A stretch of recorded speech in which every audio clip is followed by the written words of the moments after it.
Тэгэхээр нэг үндсэн 4 асуулт асуух гэдэг. За яг энэ дээр бол Монгол Улсын хөгжлийн хөтөлбөр 26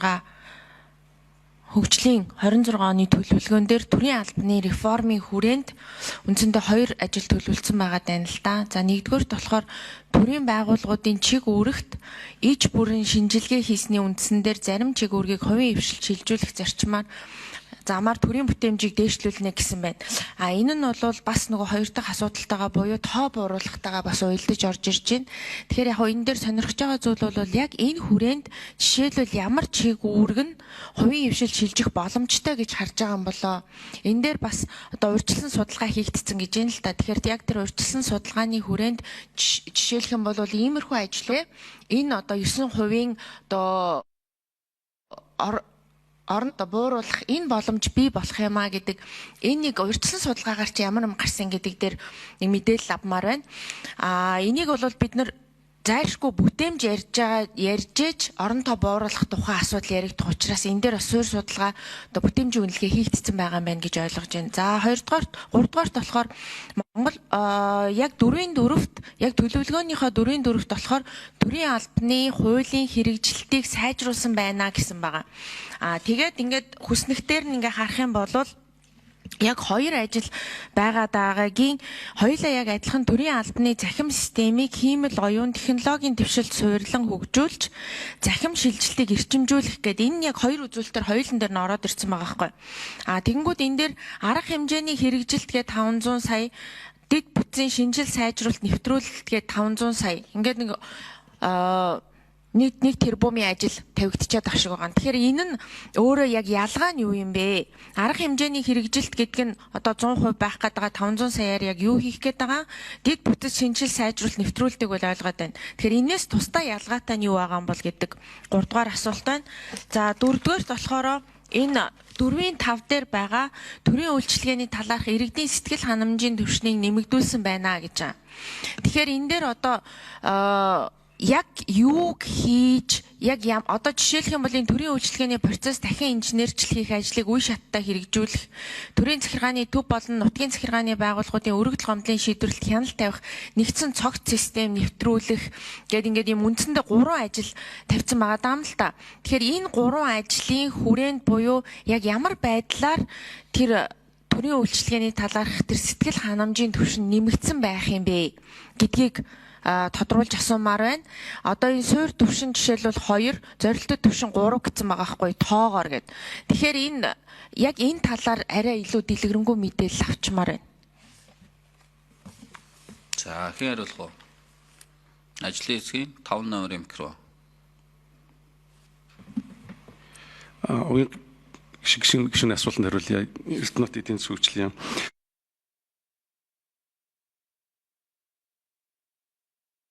тэр Монголиа болон зарим захин автоматжуулалтын хүрээнд хийгдэж явж байгаа. Энэ ажил маань улам сайжрахын энэ хүрээнд бид нэлээд судалгаа хийж байгаа. Тэгээд судалгаа нь бас яг процессын дахин инженерчил болон төрийн нийлсэн төрийн чиг үүргийн иж бүрийн шинжилгээ хийж бүр илүү тодорхой болох юм билээ. Ингээд энэ хийгдсэний үр дүнд ирэмблээд энэний цаад үндсэн одоо үзэл санаа нь юу вэ гэхээр иргэдэн төр дээр ирж үйлчлэгээ авдаг биш. Одоо тухайлбал төрөнгүүтээ төрснийг ирчлэгийг авахын тулд одоо нэг төрийн байгууллага дээр ирдэг биш. Төр нь аль болохоор иргэндээ очиж үйлчилдэг энэ үзэл санааны хүрээнд энэ ажлууд нь ингээд цогцоор нь хийгдэх юм. Тийм учраас энэ бол нэлээд тооцоо судалгаа хийж нэлээд байдалтай байгаа. Өмнө ч гэсэндээ энэ чиглэлээр хийгдсэн судалгаанууд байдаг юм билээ. Мэдээж хэрэг энэ ахаад буцаад нөгөө бүтээмжийг сайжруулах төрийн яг үйлчлэгийг илүү чанартай шуурхай төсвийн хүрээнд нь иргэдэд үйлчлэх гэсэн агуулгын хүрээнд энэ ажлууд нь төлөвлөгдөж явж байгаа юм аа. Тодруулах уу? Хариулт дутуу байна гэж үзэж байна. Тодорхой хариулын асуултанд хариулт хангалтгүй байна гэдэг. Ажлын хэсгийн 5 номерын микро. Тэгээ энэ хүрээнд бас бид нар нэлээд хэдэн ажлууд хийгдэж байгаа. Тэрний нэг нь хөгжлийн нэгдсэн мэдээллийн сан бий болохоор засгийн газрын түвшинд ажлын хэсэг гараад ажиллаж байгаа. Мөн төлөвлөлт төсөвлөлт хяналт үнэлгээний нэгдсэн платформ байгуулахаар засгийн түвшинд бас ажлын хэсэг гараад сангийн засгийн газрын хяналт хэрэгжүүлэх газар бол манайх ингээд хамтраад ажиллаад явж байгаа. Тэгэхээр эдгээр ажлуудыг хийгдснээр энэ төрийн ажил автоматжих эсвэл төрөний хэлдгээр илүү чанартай хүргэх энэ хүрээнд цэний нэр бүхий ажлууд тусгагдаа явж байгаа маа. Ингэснээр нөгөө саний хэлсэн одоо зорилт түвшиндээ хүрэхээр энэ ажил тусгагдсан болж байгаа. Тэр төрийн энэ реформынхаа хүрээнд орсон ажлууд би асуулт чинь буруу ойлгож байгаа. За баярлалаа.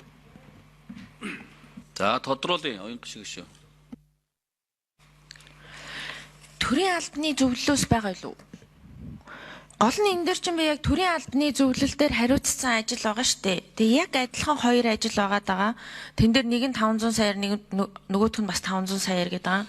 Тэгэхээр яг энэ хоёрын ялгаа нь юу юм бэ? Нэг нь арга хэмжээний хэрэгжилт, нэг нь дэд бүтцийн шинжил сайжруулалт нэвтрүүлэлт гэсэн хойдолт нь байгаа. Энийн ялгааг яг шууд хэлээд өгөөч гэдэг байгаа. За хоёрдугаарх нь болохоор энэ одоо засгийн газрын хяналт хэрэгжүүлэх газраас байгаа юу?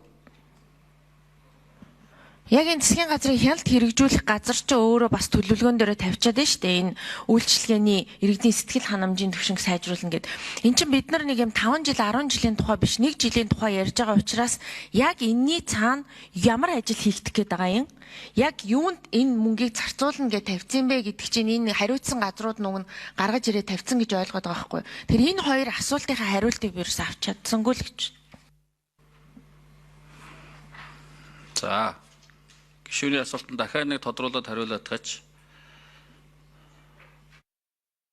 Төрийн албаны зөвлөлийн Оюун гişиг гишүүний асуултанд хариулъя. Төрийн албаны зөвлөж авсан. За энэ цахим системийг хөгжүүлэх ажил дээр бид нар 13 модуль хөгжүүлэхээр төрийн албаны зөвлөл одоо төлөвлөлөд ажиллаж байгаа. Өнөөдрийн байдлаар бол 8 модуль хөгжүүлсэн.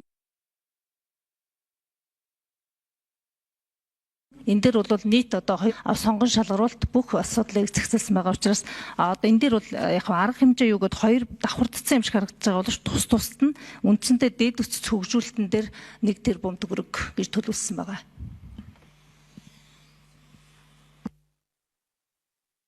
За ахаа тодруулах уу?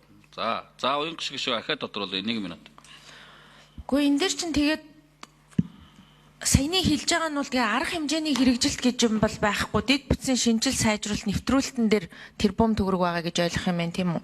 Тэгвэл яах гэж ингэж хоёр хувааж оруулж ирсэн юм бэ гэдэг асуулт байна. За хоёр дахь асуулт одоо засгийн газрын хяналт хэрэгжүүлэх газар байхгүй байгаа болохоор тэн дээр бол хариулт хэлэхгүй юм байна гэж ойлголоо. Тэгээ ер нь бол энэ яг төлөвлөлтийн яг энэ шалгуур үзүүлэлт буюу үнэлгээний 3 дугаар хавсралт байгаа шүү дээ. Тэнгүүд 3 дугаар хавсралт дээр миний асуугаад байгаа энэ 4-4, 4-5-2 яг яаж үнэлэгдэхин гэдэг юмыг бол би бас олж харж чадсангүй. Тэр нь хаана бичигдсэн байгаа юм. Тэгээ ер нь бол зөвөр үг хэлэхэд энэ хөгжлийн төлөвлөгөөний тайлан хөгжлийн төлөвлөгөөн дээрээс ингээ харахаар тоонууд нь зөрүүтэй. Тэгээд жишээлх юм бол одоо энэ 1.7-гийн 3 дээр байгаа хгүй төрөөсийн орон сууцны тоо нэмэгдсэн байх гэдэг дээр 1500 орон сууц гэсэн мөртлөө төсөв Эрдэнэт эдийн засгийн гишүүний асуултанд нэмж хариулъя. Энэ та 1.7-гийн 3 дээр төрөөсийн орон сууцны тоо нэмэгдсэн байна гэдгийг хэлсэн баг. Тэгээд энэ дээр хамрагдсан өрхийн тоогоор уул нэмчээ тусгагдаад явсан байгаа. Энэ дээр хэрүү сайжруулах санал байвал бид бас энэ хариуцсан яамтаа нэрэд энэ дээр анхаарч ажиллая.